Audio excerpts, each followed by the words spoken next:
Hello, I'm Locke Meredith, and I'd like to invite you to join me on the next show. It's a serious and interesting topic, unusual, and that is the trafficking of human beings. We're going to talk about sexual trafficking with Natalie LaBord. She has an organization, Tigers Against Trafficking at LSU, and Lee Domingue, he has an organization, Trafficking Hope. We have over 100,000 victims here in East Baton Rouge Parish. We're number 10 in the nation in trafficking. So join us on the next Legal Lines.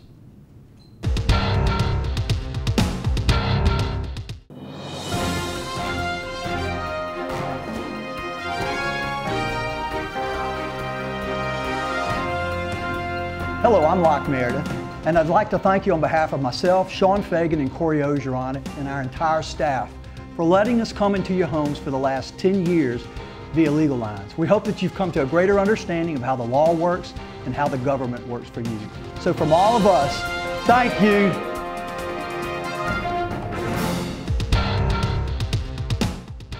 Welcome to Legal Lines. I'm Locke Meredith, and we have a very unusual and unique show today. We're going to talk to you about sex trafficking and labor trafficking, and we're very pleased to have on the show Natalie LaBord. Natalie, thanks for coming on. Thank you for having me. We're going to talk with Lee Domingue, who's also actively involved. Lee, thanks so much, both of you, for taking time out. Natalie, start with you. How'd you get involved in this? Because it's frankly not a topic or subject that a whole lot of people know anything about, and I was frankly bewildered at what I learned. Yeah, absolutely. I mean, that was really the situation that I was in. I always say that this cause really found me more than I ever went looking for it. I was taking a year off after I graduated college before starting law school. I was working for a nonprofit in Australia, just having fun, you know, taking that gap year before starting law school. Right. And the organization I was working for decided to launch an anti-human trafficking initiative in Europe, Greece specifically, which is a destination country, and we'll talk about a little bit about more. Okay. And so I was part of, myself and another girl were sent on an around the world research trip just to find out what human trafficking essentially looks like on a global scale, what's out there addressing the problem, what models are working, what aren't. Really? Who are the folks that was helping you with that? The nonprofit is called Equip and Empower Ministries, and the name of the organization that is since thriving now, the human trafficking organization, is called the A21 campaign. I remember reading that. Yeah. What does that stand for? It stands for Abolishing Human Trafficking in the 21st Century. Okay, great. And so I'm still very young, but I was very young at the time, 23, fresh out of college, didn't really have a lot of life experience, and here I am meeting actual victims of human trafficking. I remember meeting this girl who was 12 years old, and when I met her, she had a baby on her hip. And I assumed it was like her little brother or something. And I said that this is actually her child. When we found her, she was 6 months pregnant. She had been trafficked into a child brothel in Cambodia, and this organization had rescued her. And it wasn't like a super emotional experience. It was kind of like, I can't believe this exists in the 21st century. I thought, you know, slavery was abolished centuries ago. And so I was part of that initial launch team, and when I came back for law school, it really planted something deep inside of me. Let me ask you this. When you were over there, you traveled to multiple different countries, right? And so this was a problem that you were witnessing from a bird's eye perspective, that it's real, it's here, and it's in everywhere, every country. Right. Yeah, it exists in so many forms, you know, in every area of the globe, from Asia to Europe to America. Because folks here, you know, let's face it, I saw a show on it last night, and it's usually in Asia and Cambodia and these countries, and you don't assume that it's here. Right, you think it's only in rural nations, but the truth is that America is one of the primary destination countries for international traffic victims, and then we have a domestic trafficking problem, which is the prostitution pimp dynamic. And so that's really, that's initially how I got exposed. You know, like I said, it kind of found me, and that's what really prompted and birthed. You know, I shared my story with two of my best friends who were in undergrad at the time when I got back, and we were like, we've got to do something. And y'all started Tigers Against Trafficking. Tigers Against Trafficking, that's at LSU. Y'all have, what, a couple events? Yeah, we've had 5 events to date. 2 of them were just primarily awareness events on campus, like showing documentaries. And so your focus target was LSU students? Initially, yeah, and it was just supposed to be a fundraising event for A21 specifically, because I wanted to find this group out of Greece. And then we realized, you know, students are so passionate about this. They want to use their gifts, their talents, and their abilities to play a part in eradicating this horrible crime. They just don't have, you know, really an avenue to do it. So we're like, let's create something that is globally focused in the sense of we'll raise money for what's going on around the world, and then locally, let's partner. There's things going on in our state, and we'll provide them with manpower. And Lee, I guess that's kind of where y'all got involved, and so give the folks your story. My wife and I, in 2006, went to Greece with Nick and Christine Kane that had started and founded A21 campaign, and they were telling us all the stories of what was going on internationally. Some of them, honestly, I didn't believe they were that bad. Only to go to Thessaloniki, Greece and see it firsthand. My wife and I were totally moved by it, and we said, we need to do something about this. We need to help. So we gave them and donated money to launch A21 campaign, who has done a phenomenal job in rescue, restoration, both in Greece and the Ukraine and Bulgaria and internationally. Well, when we left that trip, we came home only thinking that this is something that goes on over there. Right, not here in the U.S., certainly not Louisiana. Right, and so what we'll do is, let's just send a check, let's send money and support what they're doing, we'll pray for them. That was the extent of it. Only to find that it was happening in the U.S., and then the Department of Justice did a study that was, they funded Shared Hope International to do a study on human trafficking, and they found that in the top 10 cities, Baton Rouge and New Orleans was listed. It's incredible. Which totally moved us. Blows your mind. And then what we did out of that, we removed, very similar to Natalie, when you see it, you want to do something about it. And so it really moves you to get involved at whatever level that you can. So we said, look, we formed what's called Trafficking Hope. And its focus is bringing awareness in Louisiana, predominantly in the southern part of Louisiana, that I-10, I-12 corridor. You may have seen some of our billboards, radio spots, and things of that nature. Well, our focus is bringing awareness, and then also our partner in this is Rescue and Restore Coalition. Now, what do they do? Rescue and Restore. Because I've heard you use that term. What's going on in Australia and Greece and everywhere else? Rescue and Restore is the government has a grant to help fight human trafficking. The United States federal government? Right, correct. Okay. And they fund Rescue and Restore. Rescue and Restore Trafficking Hope is a sub-grantee of that. Okay. And so what we do, our role is staying in our lane, which is awareness. Okay. And then also what we've done is the need for housing is critical because of the specialized care that's needed and also the length of stay. It's very unique. How much money has the Fed given to deal with this problem? The federal government has given none for housing. They don't. We have not. I mean, how much money have they allocated to try and deal with trafficking? In the state of Louisiana, our part of the grant in which we have is a couple $100,000 a year. Okay. And that's with all of the groups partnered together. So it's a fraction. Everybody's funding for the same Most goal. of it is private. And what we have done, and the people of Baton Rouge have responded tremendously to try and help get this Hope House built. And what we'll do is, see, it's a partnership, Locke. You've got to have everyone at the table, whether it's government, non-government organizations, the public, the school systems, healthcare, and law enforcement. We all have to work together because it's a big enough problem that you need one another. One group's not going to be able to solve it. Let's back this up a little bit because I'm just trying to process it. So what we've got is trafficking, and incorporates the problem is trafficking in terms of folks who are providing some form of labor or service, and then you got trafficking in the sexual realm, correct? Right. That's correct. All right. And the victims, tell me who the victims are in both of these areas. The victims, really, the trend is that it's people who are in a vulnerable situation. So poor. Right. Whether that's a family dynamic, you didn't have a healthy home situation kind of a thing, or whether that's an economic situation. For instance, specifically with domestic trafficking, like we talked about, it's a pimp-prostitute dynamic. It's a lot of kids in the foster care system, a lot of kids who are considered homeless, not necessarily that they live under a bridge or something, but they don't have a stable environment that they live in consistently. Is the source of these victims folks right here in Baton Rouge that are born here, raised here, and growing up here? Or is it kids being brought in from other states or other countries, or all of the above? It's all the above. Yeah. And the statistics are that for a kid who's on the streets, within 24 hours of being out there, they're approached by a pimp. One example was, I think it was in May or June, one kid was found in a hotel room who had been in there for a week in a trafficking situation. And I read 6 years old? This child specifically was 14, but we didn't. All right, let's continue this on the next segment. Yeah. This is Locke Meredith with Legal Lines. We'll be right back.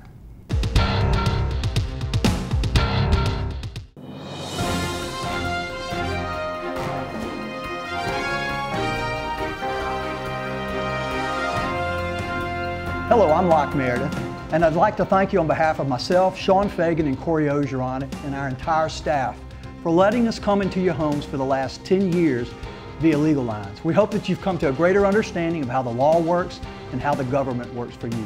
So from all of us, thank you.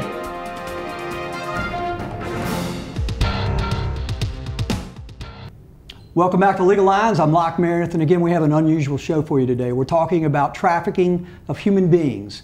We have on the show Natalie LaBord. Again, Natalie, thanks for being on. Thanks. Lee Domingue, both of them involved in this matter in significant ways. We've talked about kind of the problem in a big fashion.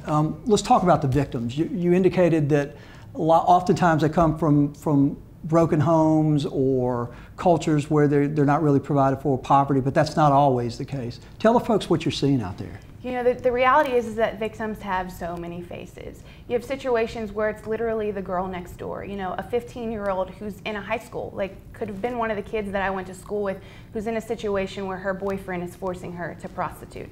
Or you have a real poverty situation where that's the alternative in terms of literally keeping yourself alive.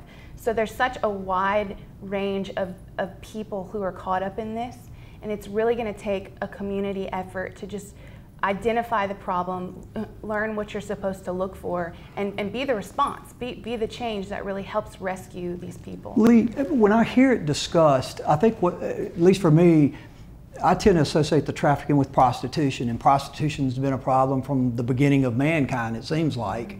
And so somehow society or culture has tended to say, okay, yeah, it happens, it's bad, we wish it wouldn't. Is this something different than that? Is this another face of that? Does that in any way alleviate the need for our culture to deal with it if it is? I think one of the things is people tend to lump human trafficking essentially as a sex trade or sex slavery. They just lump it in there with prostitution. And I think that it dilutes the magnitude tremendously because it almost acts as a camouflage. Right. Oh, that's just prostitution. Right, exactly. Which is a lie. And what ends up happening is, and the pimps and the people that are profiting this know how to manipulate and work the system. Right. And so you have girls that are out there that are forced into this. And 75% of girls that are trafficked had some type of pimp involved. And so when the dynamic of the pimp threatening them, beating them, when a lot of times what a pimp will do is they will get the girl and then for a 30-day period physically abuse and beat the girl into submission. Right. To where the girl has no value in her own mindset. See, you have to put yourselves in the perspective of a 15-year-old. As a 60-year-old or a 50-year-old person, you can't, they're not thinking like you do. Right. And so people say, well, why don't they reach out and get help? And it's because of the heavy manipulation and the abuse that goes on. It's almost like a trauma bond in essence. And so the source of these can, like you said, be your neighbor, or it can be somebody across the nation or out of the country, and they entice them either to come here or to get with them and develop some type of relationship with them and then immediately abuse it? It comes in a variety of forms, but yes, usually it's some sort of healthy interaction, you know, whether it's a boyfriend situation, which quickly turns into, if you love me, you'll do X, Y, and Z kind of a thing, which turns into, you don't have any other option. Look what you've done. Your friends won't accept you anymore. Your peers, your So they don't have to be beating you. They're using mental or emotional. Yeah, there's a huge psychological element, which if you can get them to that point, you know, the physical aspect is messy. You're actually running much more. You would prefer that doesn't happen. You would prefer it, right? And you know, the reality is that the public has huge amounts of interaction with the victims. The perpetrators are the ones who are behind the scenes, you know, that you don't interact with. Let's talk about the perpetrators. You gave me a number that blew my mind with the quantity of money that one pimp can make selling some kids. $600,000 to $700,000 annually. I mean, how does that happen? What do they do? I guess it's 20 times a day making some poor girl, or even they said 20% of the victims are males being prostituted. I think the average is somewhere around 14 times a day is what will happen. But the figures that I gave you regarding the pimp, normally a pimp's going to have, you know, more than one, so that's going to average of about four women that they would be trafficking. And so it's highly lucrative. I think estimates show 32 billion is the industry, which you combines. You said B as in billion. Billion. That would be combining Nike, Google together and Starbucks, and them merging together, and it surpasses that. So that's, and look, I'll use the analogy of the drug trade. The bottom line is the reason it sounds like we have so much of this stuff going on in the U.S. and in Baton Rouge and Louisiana, I guess, is because there's a demand for it. Right. Right. How do we deal with that? You know, that is such a huge aspect of eradicating human trafficking. It's educating. You know, there is a subset of people who are going to use prostitutes regardless. They understand the fact that they're forced into it, but a huge portion of the demand don't have any idea. They think these girls choose to be. They think it's okay. In this lifestyle, yeah, they're choosing it. I'm paying for it. Victimless crime, right? Kind of a thing. And so that's why, you know, if we create these educational programs that say, here's the reality of what you're contributing to. This person is in slavery. Kind of a thing. And you know what, not only can you stop being a part of the demand, you can be a part of the solution, kind of a thing. You interact with people who are part of the problem, and if you can get the understanding that you're contributing and share that with people around you, that'll help diminish the demand as well. We've discussed this in the context of the sexual trafficking, but let's talk about it in the context of the labor, the way that young kids and women and impoverished folks are taken advantage of in the workplace. Sure, domestic servitude, forced domestic servitude, you know, forcing children to work and not paying them. I think that there's been several news reports recently throughout the U.S. even where people were in forced labor situations and not getting any pay. They were basically enticed from a foreign country, I think it was Mexico or somewhere in Central America, got them here, forced them to work and never paid them anything. They just basically kept them alive. And a lot of times what happens, Locke, is they will get someone from another country to come in, take their passport, take their identity away from them. Make them a prisoner. And then make them end up where they believe, look, I'm a criminal now. I'm illegally in this country. And they use that as well as a lot of other things. And so the bottom line is there is billions of dollars involved in this. We have created the demand for this abuse as a culture.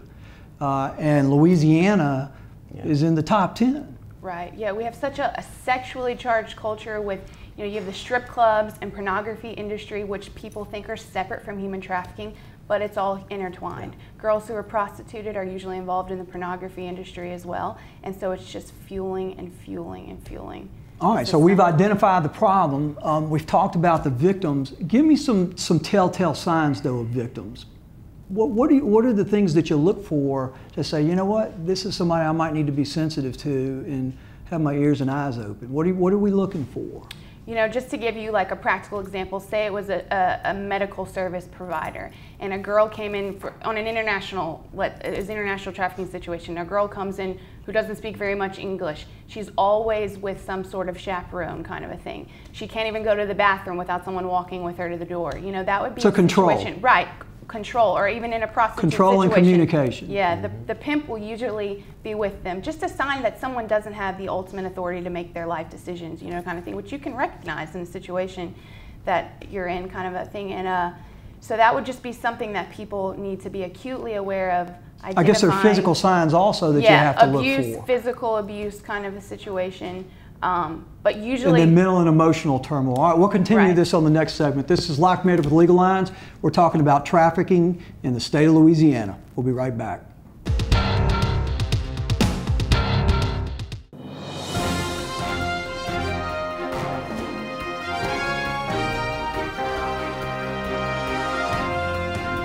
Hello, I'm Locke Meredith, and I'd like to thank you on behalf of myself, Sean Fagan, and Corey Ogeron, and our entire staff for letting us come into your homes for the last 10 years via Legal Lines. We hope that you've come to a greater understanding of how the law works and how the government works for you. So from all of us, thank you.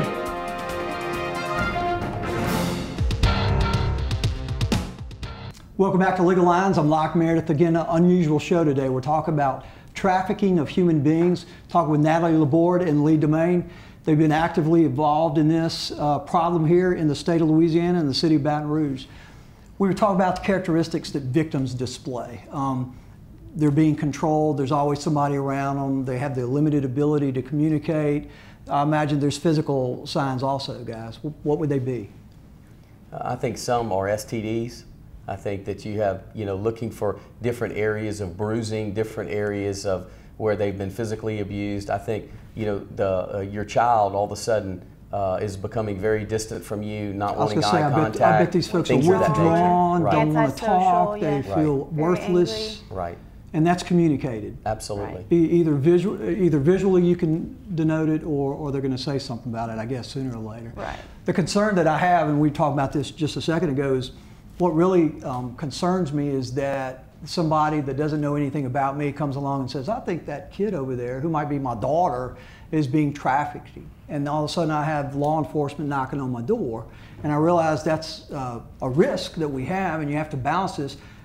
What do y'all say when somebody brings up that issue? It's no different than what exists today if someone says they're a child molester.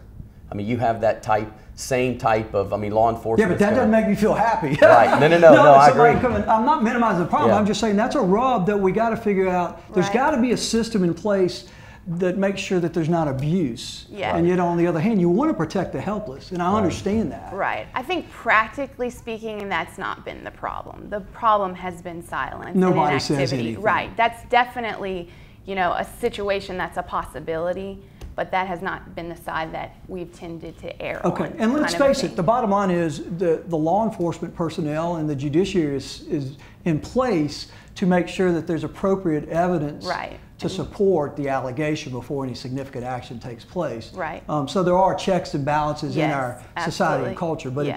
it's an issue that needs to, I guess, be aired at least. Definitely, yeah. Let's talk about what you guys are doing. I mean, we've talked about the A21, and it sounds like there's a pooling of resources. You went around the world looking at models of what to do and how do we fix this. What'd you come up with? Well, specifically in terms of how I applied that to Louisiana, initially, we got involved by launching Tigers Against Trafficking. And the primary focus... Which was the website?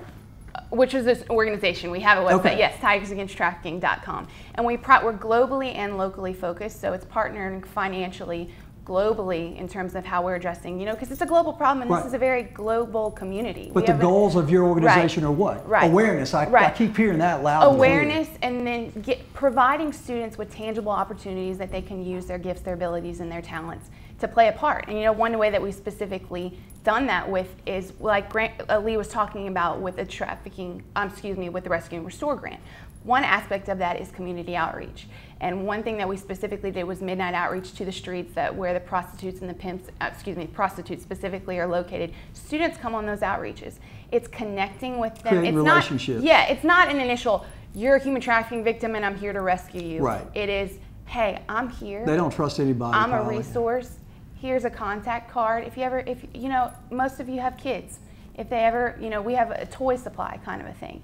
And so that's one of the tangible things that Tigers Against Trafficking does. It's really been expanding. One of the things that's on our heart, we've had the opportunity to work with a lot of other college campuses to help launch similar programs. So you're creating awareness. Yes, so Excellent. we created really Okay. a model, kind of, not even on purpose, on basically how you make this work on your campus. We're constantly coming up with ways to expand and how we can be more effective. And then Lee's, aspect really has to do with really pushing hard about getting a victim aftercare program. Well, talk to me about that, Lee. Yeah, what you focused on? One is, I think to get a message out, you have to over-communicate it. And it's taken us almost, 5 years, since 2006. We were running billboards. A lot of people didn't think it existed. And so now that everybody's really coming together, both from Tigers Against Trafficking, law enforcement, the governor's office, to state police, all the sheriffs are really forming a coalition. Oh, and didn't I read that a grant was obtained by the local law enforcement folks to create task force? Yes, that is correct. That Big is correct. deal. And so, you do have the task force, which the Sheriff's Association's been phenomenal in. Faith-based communities like Healing Place Church have really, partnered in all of that, because it takes everyone. Right. And, one of the things that all of the girls that were going on outreach, well, when you get a victim of human trafficking, what do you do with it now that you've got the victim? Well, the number one need, because there's no housing, there's no safe house here in Louisiana. So as a business person getting involved in this, the first thing I'm thinking of, hey, money. we can let's raise money, let's administrate it well, and let's go ahead and get the house built. So we've got an architect that is committed to design it for us. And we're raising money through a Faces of Hope gala, which the community has stepped up big time. So we're going to provide. And there's a run that I think you guys put on. Yeah, that's part of it. That's how Tigers Against Trafficking got started. Yeah, we had 500. You know, we were like, okay, if 10 people show up, and we had 500 participants. But to kind of